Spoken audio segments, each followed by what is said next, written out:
Now, Will, I've been talking about this upcoming electric car that Porsche is going to make, the Taycan. So we got some new looks at the prototype, which they're now driving around. They're taking it to different racetracks around the world to promote it. And it was in Shanghai recently. And it's been, you got a really good look at it. And the reason they're taking it to these racetracks is because they're trying to showcase that for them, the differentiating factor is the raceability. Like that this is a race car, like other Porsche devices. Like they're trying to say, hey, your Tesla is fast, but it's not a race car. And you might be wondering, well, what is a race car then? They're trying to say like around the track, handling, things like this is what they focused on. And of course, they have the track record for doing so. People race Porsches. That's kind of how it works. They've got some cars that are just legitimate race cars you can buy, like the GT stuff. So they have the origin. They have the DNA. Now, funny enough, even though they state that, and by the way, the car, what do you think? It looks pretty good or what, Will? I mean, it's a prototype. Yeah. It's a prototype. It looks good. They got a race car driver driving it around. Anyway, weirdly enough, they're trying to amp up the race aspect of this car. Look at that. You see, just look at the shape, Will. Like, don't even think about, because it's got splotches on. I mean, it's not final. There's something weird going on with the roof. But just look at the shape of it, Will. How does it make you feel?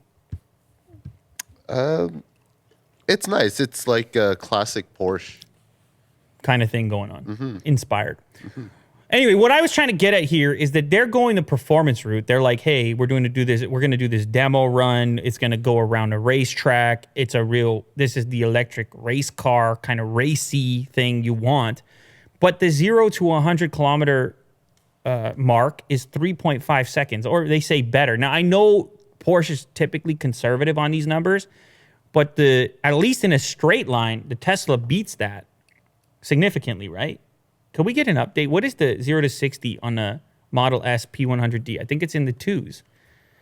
Now, I realize in a straight line kind of acceleration isn't the only way to evaluate the speed of a car. Around a track, there's more to it. There's handling, there's top speed, of which this one is supposedly 250 kilometers an hour, 800 volt technology on this thing. 0 to 60 is 2.8?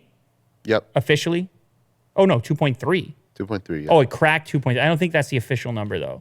But anyway, obviously, the top of the line P100D is like, it's insane. Ludicrous, whatever they call the mode, the current. Ludicrous plus mode. Ludicrous plus 1.9 seconds.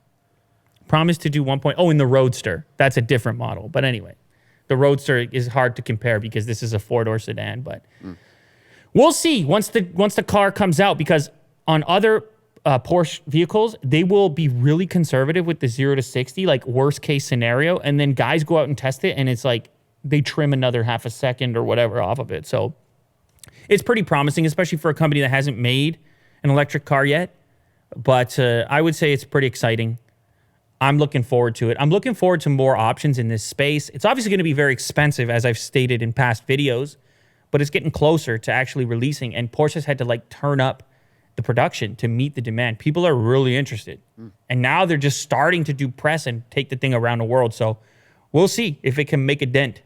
And if it might be the kind of situation where it only adds more attention. It might not even be a bad thing for Tesla. It might take people that weren't looking into the electric market, who are in a Porsche dealer, and they're like, oh, maybe I should be thinking about electric. And then it might not be such a bad thing for the automotive segment as a whole.